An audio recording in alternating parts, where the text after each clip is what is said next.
Thank you for listening to With Miska podcast.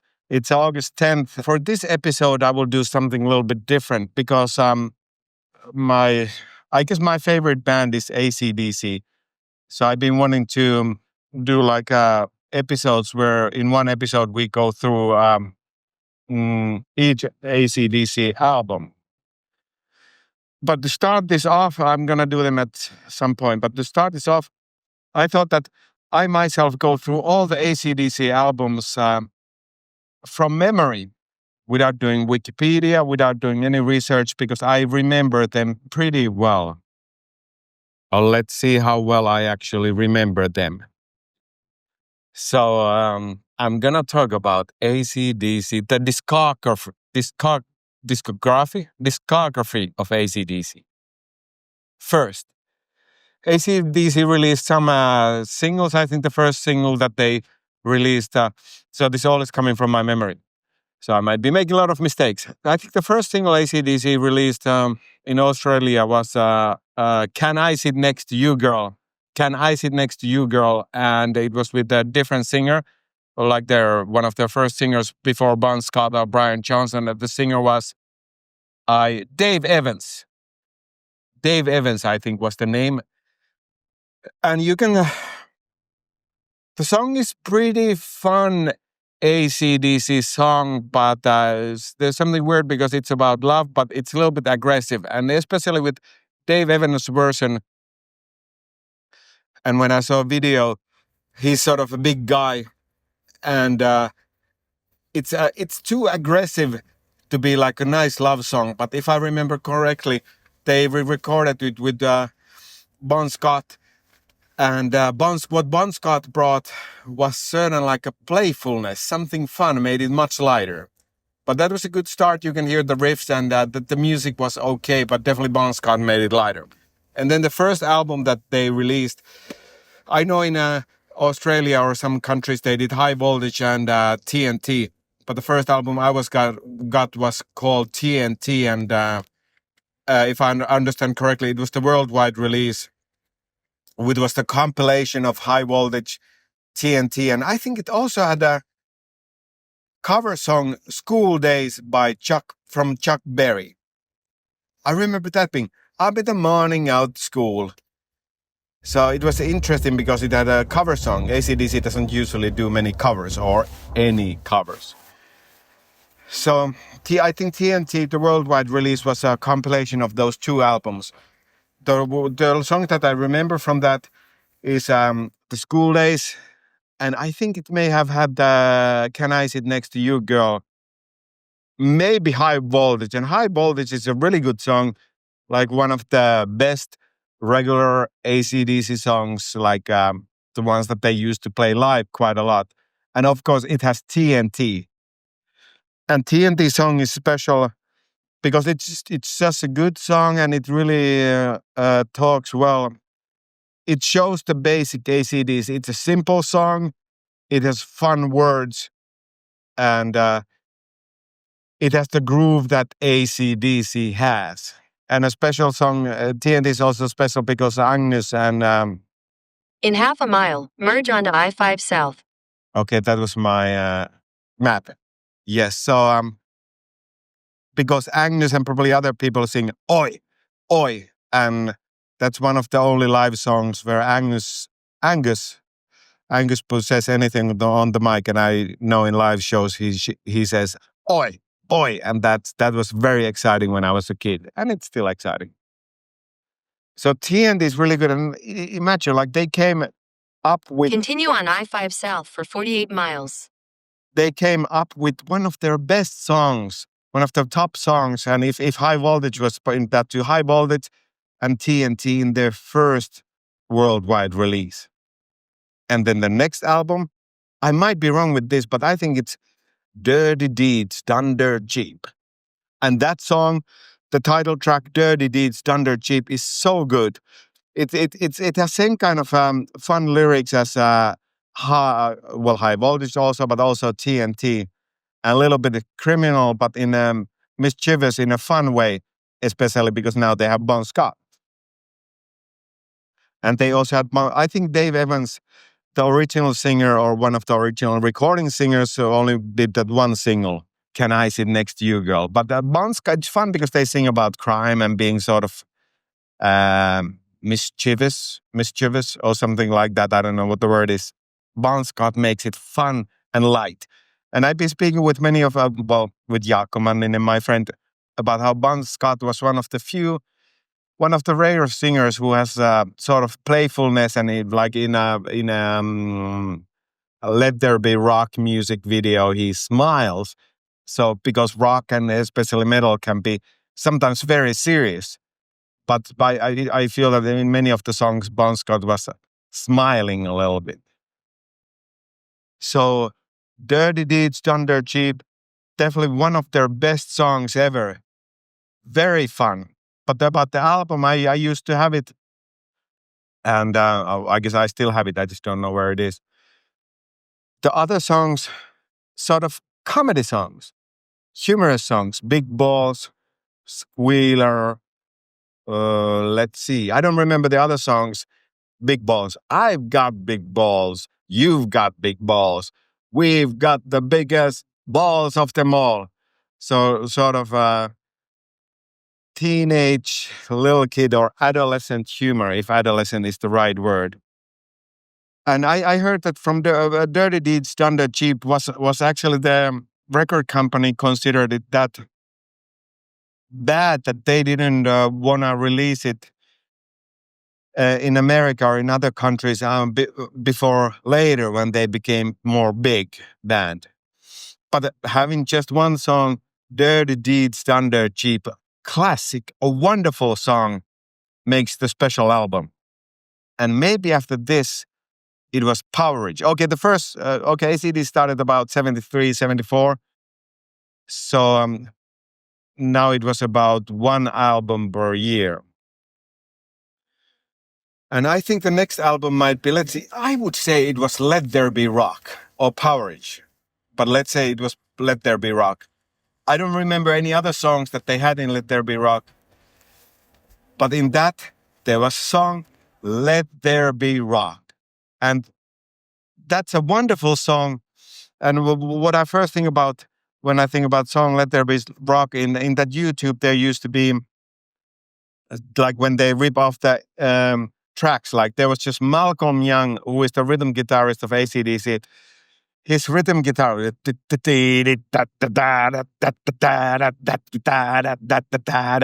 just his rhythm guitar track. And it's really cool because most of the song, he just plays the same thing. There's also some other parts, but there's so many parts, so long parts where he just plays the same thing.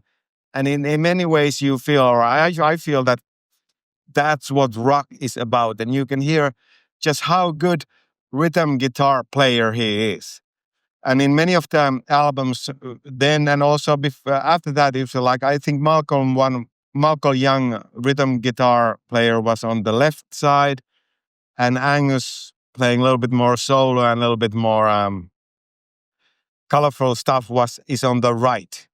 And one of the main things with AC/DC is the interplay of these two brothers, Angus and Malcolm Young, and how they, how the guitars often don't play the same thing. They play similar thing, but you can hear that there's a fun interplay between these two guitars. And I also like that one is on the other speaker and the other one is in the other speaker, so you can really hear them pretty well.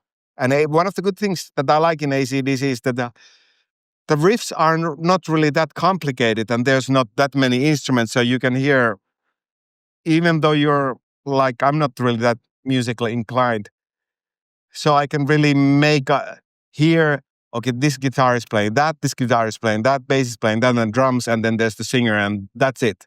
It's simple, but it works. So if you're able to get your hands in the rhythm guitar track of Malcolm Young of Let There Be Rock, that's what rock and roll is all about, and it's wonderful. But I think it's been taken off YouTube many times. I don't know where you can find it. But my friend Jaakko Manninen told me that you can create stems, or you can separate the instruments in Logic or whatever recording software people use, but I don't use professional recording software.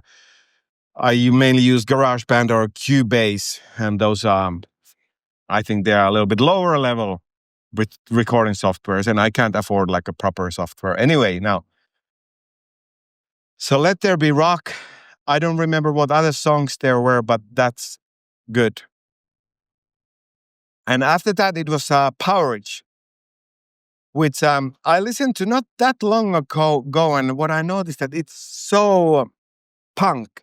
It has so much energy. It was recorded in that way that when you listen to guitar, you can hear that it's almost about to go.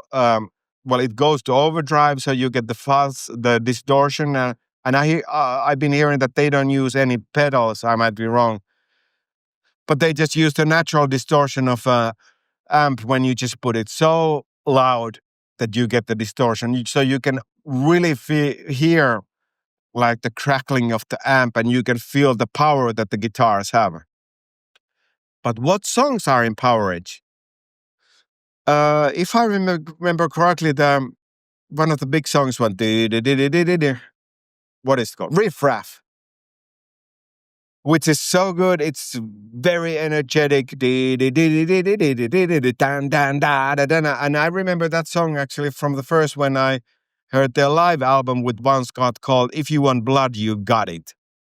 And that was the opening song of that live recording. And it's so powerful. And it's a good like, and they have Livewire. Livewire is actually, and Sin City is somewhere. Well, anyway, Livewire is probably in Powerage. They used to, I've seen some gigs where they used to open with Livewire, and I can get why they open with it because it has a pretty long opening and it slowly builds up. But I have never been that big fan of the song. I think a better, more energetic opening track would be Riff Raff, which they had in If You Want Blood live album. You Got It.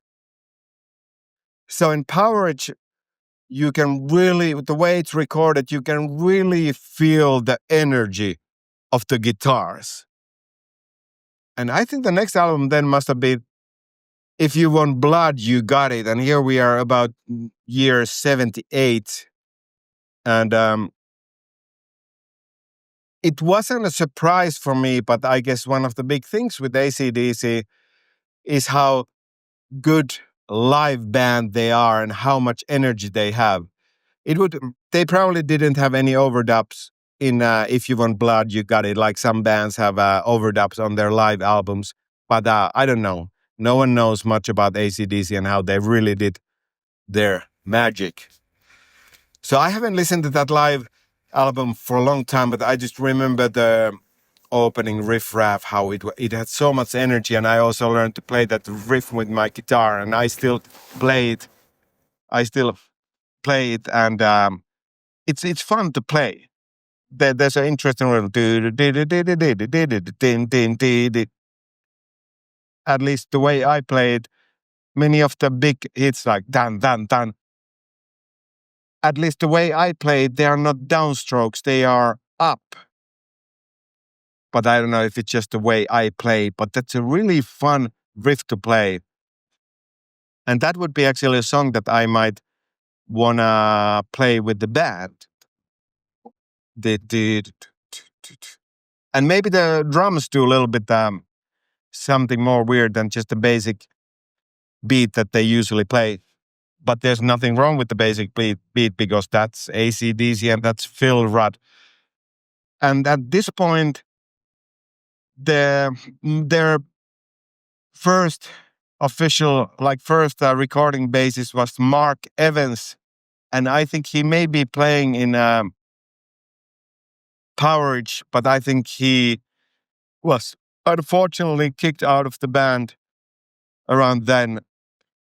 But then they got Cliff Williams, who is a great bass player. I just feel bad for Mark Evans because it must have been pretty fun to play in AC/DC. Like sometimes I have dreams where I get to play with I'm supposed to get to play with actually Metallica often, but then there's just some problems that I have difficulty getting on stage, and or I don't have my guitar and something. But I have dreams that where I almost get to play with Metallica because I know many of the riffs of Metallica songs, but it wouldn't be good for me to play with Metallica. I think one of the only songs that I can.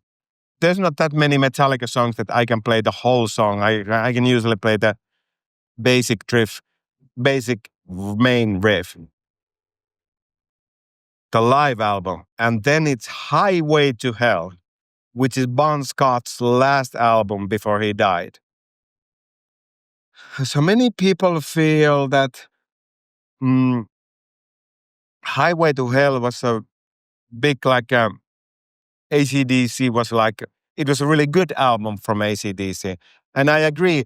I mean that many people feel that Highway to Hell was when they almost made their really huge breakthrough, and I love Highway to Hell. Nothing wrong with that, but I feel that it's just really gradual next step, like a logical next step from their previous albums. Maybe Highway to Hell guitar sound or the whole recording style because Powerage is so punk. Maybe Highway to Hell is more polished, but I haven't listened it for a while. But I think it's a great album. I just don't see that it was such a big leap. It was just a natural progression. Each album almost getting better from the previous one. But the first one was tricky because if they had T.N.T and High Voltage in one album. So Highway to Hell, one of the AC/DC's best songs, Highway to Hell, which I feel in many ways it's like T.N.T because in the verse there's only one guitar playing the riff, and I think Highway to Hell, yeah, only one of the guitar players, probably Angus, is playing the main riff, and when the chorus comes, Malcolm joins, and I played it in some jam in Rainbow, and I was playing the Malcolm Young's part for Highway to Hell, and it's funny because there's not really that many things to play, but because you don't play the rhythm guitar player doesn't play the dee-dee-dee, dee-dee-dee, dee-dee-dee, dee-dee-dee, dee-dee-dee, because Angus Angus plays that. So with Malcolm, you only need to play the chorus. Do do do do. Highway to Hell. Then. And then the rest of it. So it's almost just one riff. But that's one of the magic of AC/DC. Because it's so simple. There's not too much and it just works. And I have listened to that song so many times that the lyrics are and the melody is really playful. And of course, this is pretty basic, but not always that.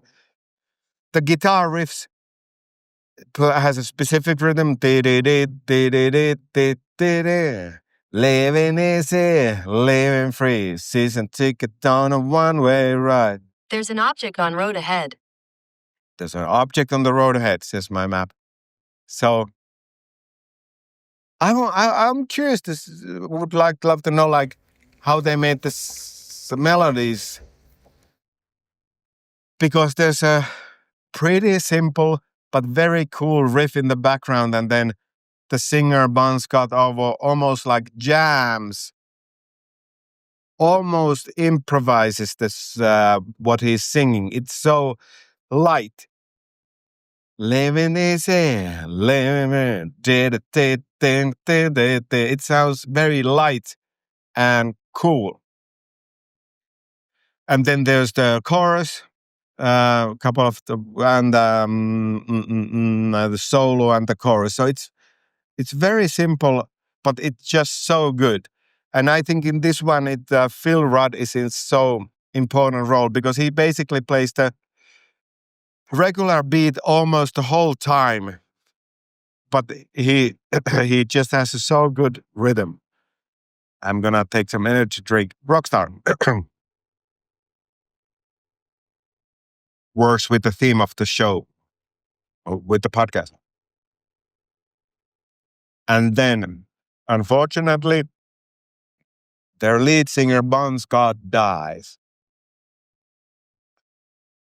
And I was just reading the biography of Brian Johnson, who's their next singer, and then it's Back in Black. Back in Black. I think it's the second most selling album of all time after Michael Jackson's Thriller, which means that it's a pretty big album. So Brian Johnson had done some singing, but he was doing roofs for the cars, roofs for cars. So like, he wasn't like, well, he was still singing in some bands, but they hired him. And of course, there's this controversy, like, did Bon Scott write any of Back in Black? But Brian Johnson clearly says in the book that no, Bon Scott did not write any of Back in Black. Very good album. And with that album, you can really hear the pressure, the energy that is combined with, because Bon Scott was dying, and I think they started recording Back in Black really not that many months after Bon Scott had died. So they found Brian Johnson, went to Bahamas studios in Bahamas. They had really killer riffs, cool songs, and I guess Brian Johnson wrote most of the lyrics. It doesn't really say in the album. I think it just says that it's written by Malcolm Young, Angus Young, and Brian Johnson. But my understanding, especially reading the book, is that Brian Johnson wrote most of the lyrics. But in the liner notes of the album, it doesn't. It's just divided with three of them who wrote the album. Many of the songs deal with Bon Scott's death, Back in Black, Hell's Bells.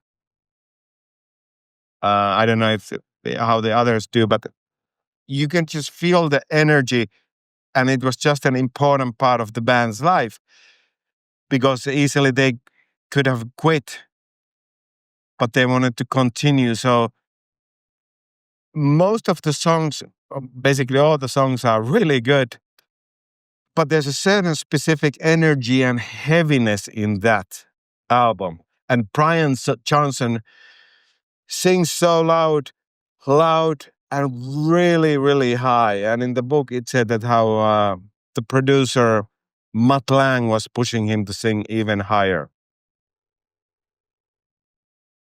Very good album. Probably one of the best albums ever made. And yeah, of course, it has You Shook Me All Night Long, one of the AC/DC's biggest hits. You Shook Me All Night Long is a great song. I just have heard it so many times that I just have heard it many times. And it has the same kind of thing than T.N.T. and Highway to Hell. That basic riff that it's only played by probably Angus.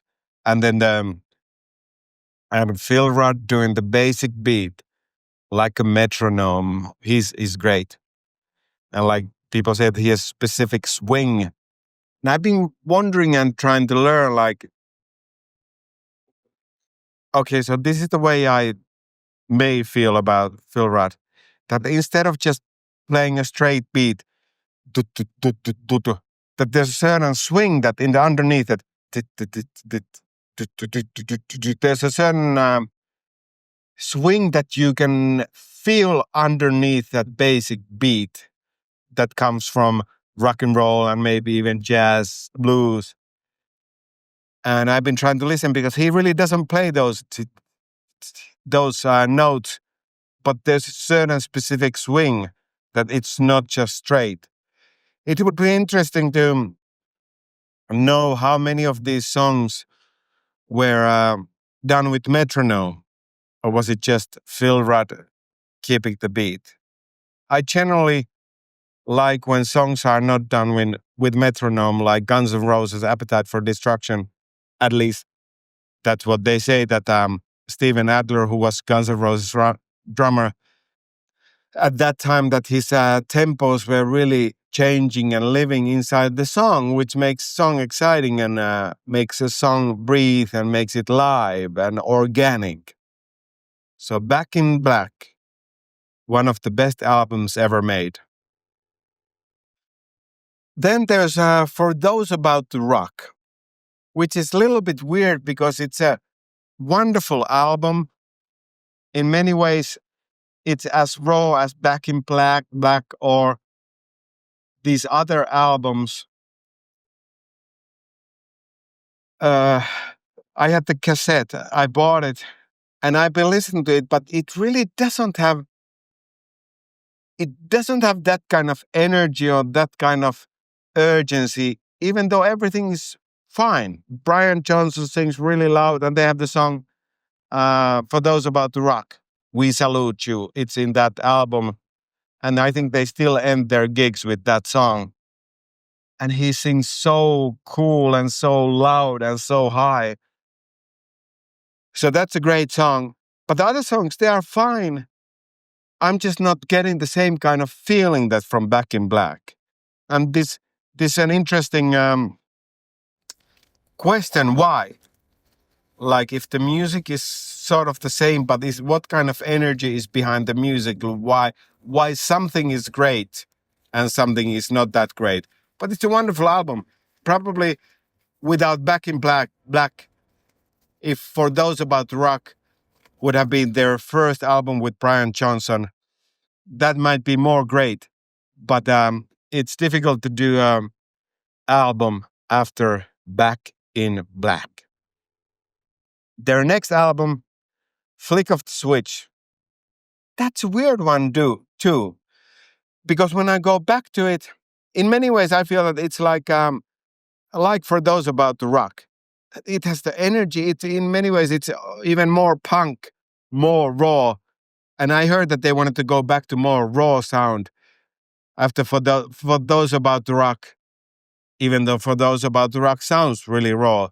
But they wanted to go, that's, if I remember correctly, I remember hearing that.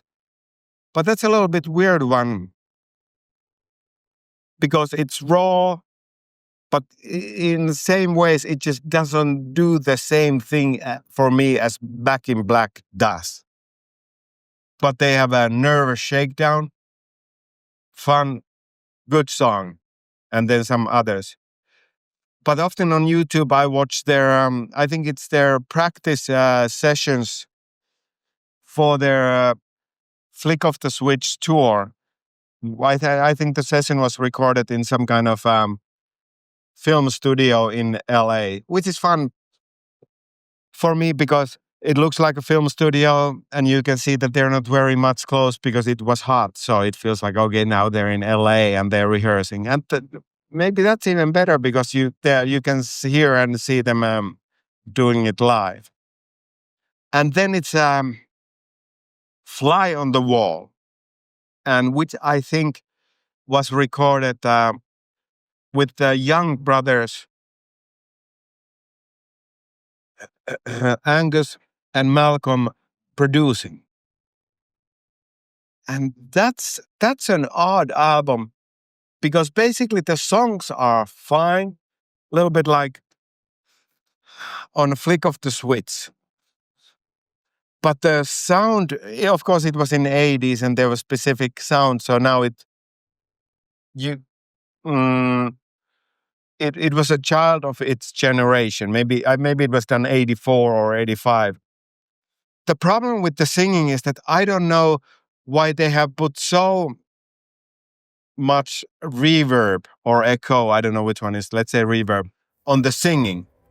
So before the previous albums, the singing was really dry and you could feel that Brian Johnson is really close to you. But now there's a big reverb. So it feels like that he's singing in some kind of hall or church or in a corridor that is really echoing. And I don't like it at all because I think the sound of the vocals.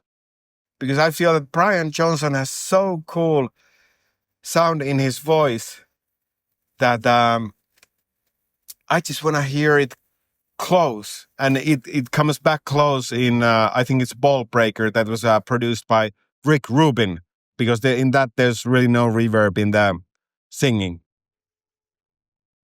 So I don't know why they wanted to have that much reverb. And I feel that there might be lots of reverb in some other instruments too. So I feel that if I could get a remixed version of Fly on the Wall, all the reverb very down, the songs are not actually that bad, but I just can't get over the reverb on singing. And the music video that they did, which I have the VHS tape, that's a little bit silly. It's the acting is pretty theatrical. In that there's a reporter who's like paparazzi who's trying. It's paparazzi who's trying to get pictures of them, and they're playing in a bar. It's a little bit silly, even though when I was a kid, like teenager, it felt a little bit silly. The music video, not a big fan. Okay, and I heard that around that time the band had some difficulties. Or it must have been during Blow Up Your Video tour, which is next, Blow Up Your Video, that Malcolm was treated for drinking and took some time off from tour. Okay, then it's next is Blow Up Your Video. And I don't think people put that album so high on the list, but I think it's a surprisingly good album. There's some really good, cool songs. Heat Seeker, Nick of Time, Saved in the Nick of Time. And then That's the Way I Wanna Rock and Roll, which is a really cool song, and I've always liked it. And it's in many ways it's like old AC/DC, because the riff is pretty simple and there's not many parts.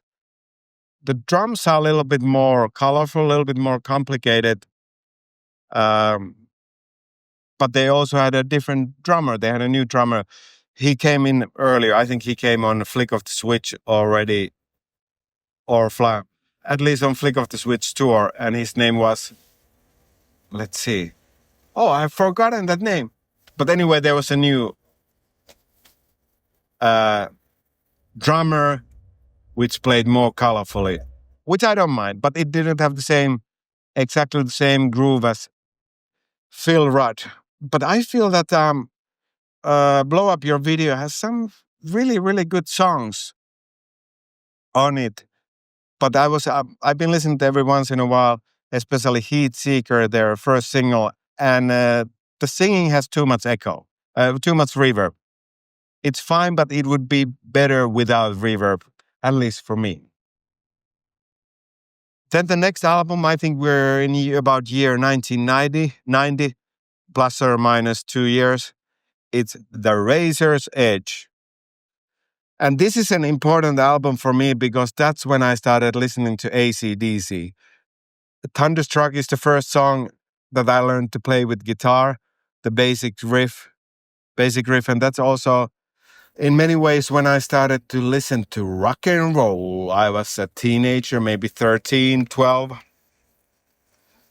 And I listened to that album a lot. I think I could I could almost sing that album from the beginning of the end by heart. There's actually not all the songs nowadays, but when I listen to it, I have heard it so many times. Thunderstruck is a little bit weird because it's a great song, But I read from some critique review of the album that, or something someone wrote somewhere, that Thunderstruck is a great song, but it never really starts. And when I read that, I felt that because there's a really big build-up, which is great, but there could be one part when it really, really starts going. In many ways, it does when it's do-dee-do-do. I was shaking up the knees, do-dee-dee. But it's like a cannon that almost fires fully. But Thunderstruck is a great song. And there's other really fun songs too. Money Talks. I like that a lot. Looked at that video, watched that video a lot. I watched the Thunderstruck video a lot. Are you ready for a good time? That's Are You Ready? And Razor's Edge. Razor's Edge for me is in many ways quite a lot like For Those About to Rock. A song that is really heavy. It's a really cool song. They don't play it live often or ever. But it's I feel that it's really well composed. It's a heavy, strong song. And then there's the sort of a partly humorous song, Mistress for Christmas, which I think they have jingle bells in the beginning. So they have one Christmas song, at least one. And I'm trying to think if there's other songs that Fire Your Guns. That's a very good song. But AC/DC has so many good songs that if you put Fire Your Guns against Let There Be Rock, it's not that good. But there are many good songs. I'm trying to think if I'm not remembering some of the good songs. But yeah, Thunderstruck, Money Talks, Are You Ready? And Razor's Edge. A little bit overlooked song, in my opinion. In this album, the drummer is Chris Slade. And he was a cool guy. He had the big drums for Thunderstruck. He plays really well. A little bit more complicated playing than Phil Rudd. So it's a little bit different. But I don't mind it. It's just a little bit different. Not that low key, but he plays it really well. People always say that you need to have, well, not people, but some people feel that Phil Rudd is the soul of the AC/DC, and in many ways he is. But I think in Razor's Edge, Chris Slade does a great job, and they're able to utilize his playing style. Okay, and that was so big album for me, and I will love it for the rest of my life. But then they had a single called Big Gun for the movie The Last Action Hero with Arnold Schwarzenegger. And Big Gun is interesting song. I like it actually quite a lot, and because it was the first song produced by Rick Rubin. So there's some parts that sound a little bit different than AC/DC.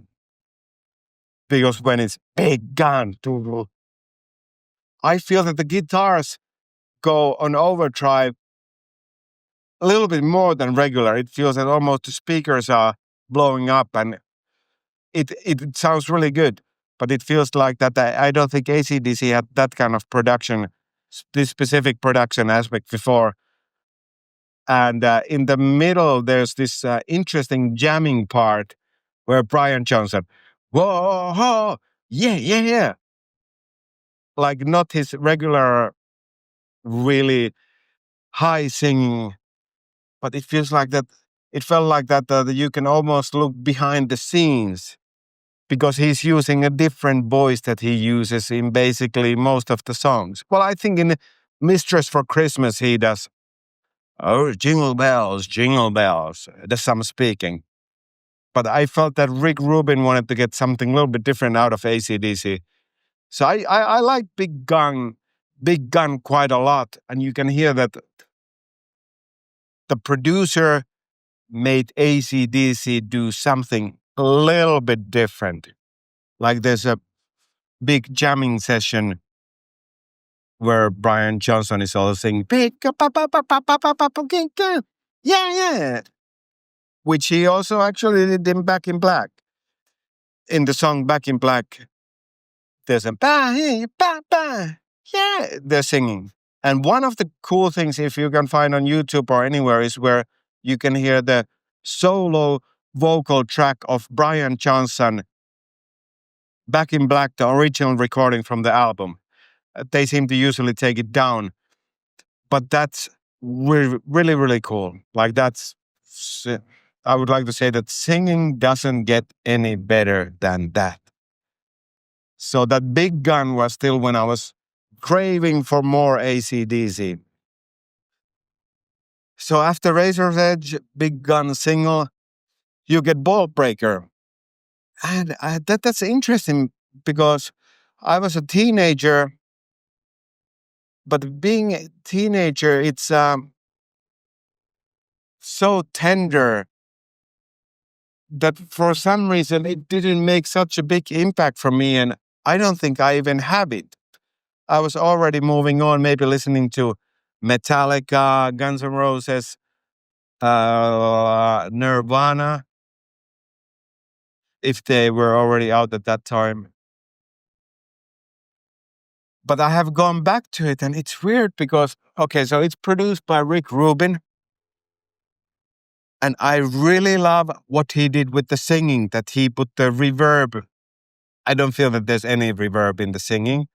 There's a little bit more like bluesy type of jamming, like a little bit when Big Gun that you can, I feel that with Brian Johnson, you can look behind the curtain. So what he did with the singing sound is so good. But I don't feel the songs are that strong, or it might just feel that I was a little bit too old, so it didn't have There's that. a 6-minute slowdown on I-5 South in 5 miles. You're still on the fastest route. Thank you. I feel that it just didn't have that strong visceral impact for me because I was just a little bit older, not 13 years old anymore. Okay, now I need to stop to pee. I'll be right back.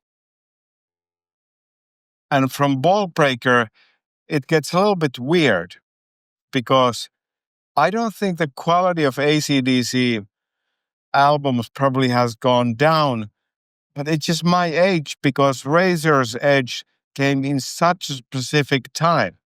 Because then I see some people who are a little bit younger than me and their big AC/DC album may have been Ballbreaker. So I don't think I have listened it later, but I don't think I have listened. I don't think I listened when I was younger, even Stiff Upper Lip, which was their next album after Ballbreaker, I think. And when I listen to it, in many ways, I feel it, for me, it goes into the same category than Ballbreaker, that it's good.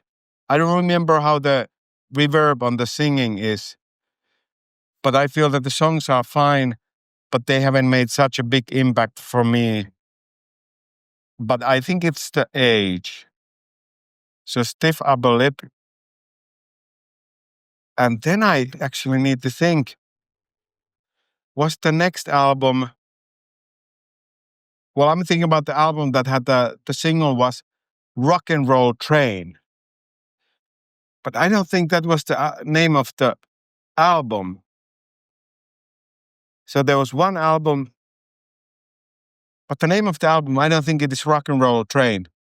And for that, it was, yes, I saw AC/DC on their Razor's Edge tour in Seattle, which was really exciting because I was loving them and they just happened to be in Seattle when we were there on holiday. I was living in Finland at In a quarter mile, continue straight to stay on I-5 South. Thank you. So for that Rock and Roll Train tour, they were in Finland and I saw them, which was wonderful. Continue straight to see stay on them again. I-5 South. But of course, I was like 30 or something older. So it wasn't that magical, but it was Continue like, on I-5 South for 14 miles. it was like in an adult way, fun to see AC/DC.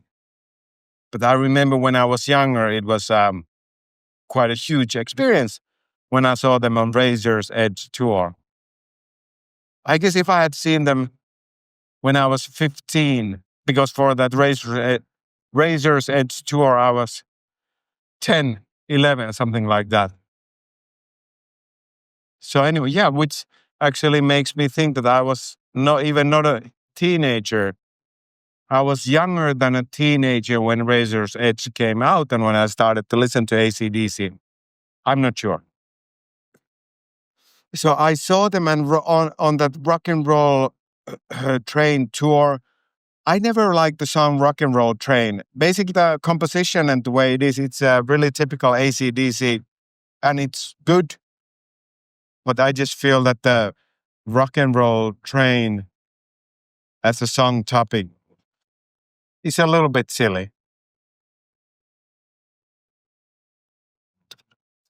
But of course, AC/DC has always been silly. They sang about big balls and other stuff too. Yeah, when I think about all the songs, there's also a song "Ride On," one of their few um, ballads, and of course they have the Jack, which is some from the older. The Jack song is actually interesting because it has two set of lyrics that have been released. They have released lyrics on about some kind of poker game and about the cards. And then there's also the version that they used to sing quite a lot about the Jack, meaning some kind of uh, sexually transmitted disease. She's got the Jack. Oh, yeah, and I also forgot Whole Lotta Rosie, which was in one of the albums. Was it on Powerage? Maybe. Which leads me to think that Powerage might be one of the best albums AC/DC ever did. So, one of the best. Yeah, so the Rock and Roll Train album, and maybe after that they may have had a little bit longer break with albums than Rock or Bust, when Malcolm Young started to have some dementia. No, Black Ice was one of the albums. Didn't do much for me. I don't blame the album. I blame my age. Then Rock or Bust, when Malcolm Young, I think at that time, started to have Young in many ways was the band leader, started to have some effects of dementia. And then I guess their last album is Power Up. And I don't remember if they had Phil Rudd back on that or was he only on Rock or Bust or something like that. But Phil Rudd came back for some parts. And I think at this point, Malcolm Young, in many ways the band leader, the rhythm guitarist, had already died.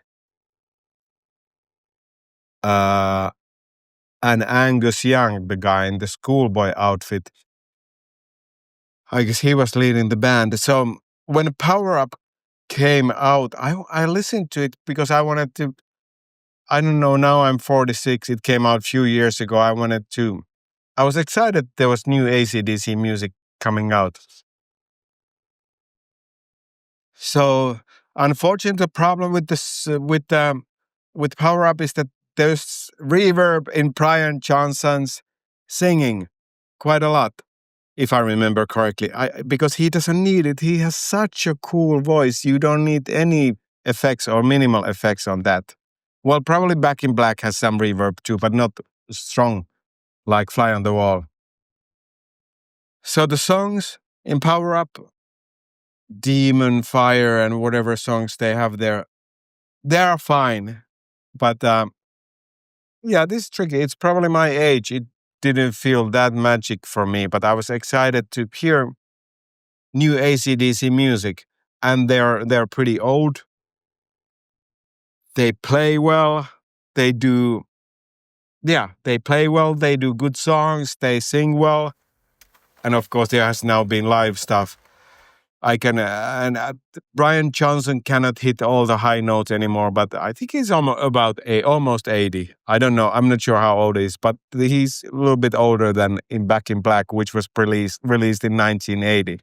So I really appreciate and respect what they're doing. So I guess the last album is Power Up. And also a big one for me was AC/DC Live, which I think they released after Razor's Edge. And that was a really, really good album. I would like to hear if there was any overdubs. And does it matter? Well, for me, because I'm curious, it does matter. Because when I hear live albums, I want to know if they are really live or not. But for regular albums, of course, it's accepted that you create the songs from that you can use any recording techniques you want. But yeah, I would enjoy listening AC/DC live more if I knew if there was some fixes or overdubs or if it's just raw live. But luckily, because of YouTube, now we can hear or watch real live concerts. So Power Up is the last album. They're touring it now. All in all, I think the way you experience music, especially when you hear new albums, changes at what age you are. And like the old saying goes that the songs that you hear when you're a teenager, I think it's like between 10 and 14 or something like that.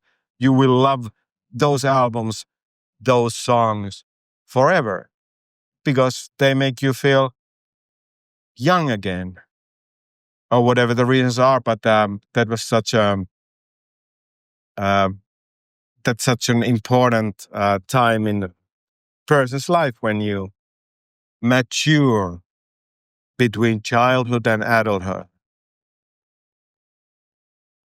So that's the way I remember all AC/DC albums. I probably made some mistakes. I'm happy to hear about them. Please put on comments what if you disagree or don't disagree or how many mistakes I did. But I think in the future or in coming days, weeks, months, years, I'm gonna do that kind of podcast series, part of with Miska podcast, that I have one guest and we discuss one AC/DC album per episode after listening to it. And then I can also tell some real facts about the album when it was released and all that. And I think that will be exciting and fun. But yeah, I guess if I needed to say what's my favorite band, I would need to say AC/DC because that's why I started to. That was one of the main inspirations for me to start playing guitar, start playing rock, wanting to be Brian Johnson. Yeah, okay, last thing before we go. Brian Johnson and Bon Scott. When I started listening to AC/DC, I just love Brian Johnson more. And it's probably because I heard him first. The way he does this gravelly voice really does something for me. And probably because I heard him first. As often people say that prefer Bon Scott, and I can understand why. I feel that he's more loose, more, he plays more with his voice. But what I like with his, he's more playful. What I like in Brian Johnson is that often feels that he's just singing as high and as loud as he can. And I like that. I cannot get a sound like that. Not many people or anyone can. So I really appreciate Bon Scott. But I guess because that age, I just heard Brian Johnson first. I have stronger feelings for him, but they both are wonderful.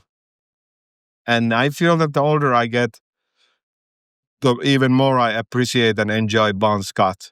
But both of them are great. And with Axl Rose, there was when he was replacing Brian Johnson for a while, when Brian Johnson had some hearing problems. So Axl Rose was touring with AC/DC.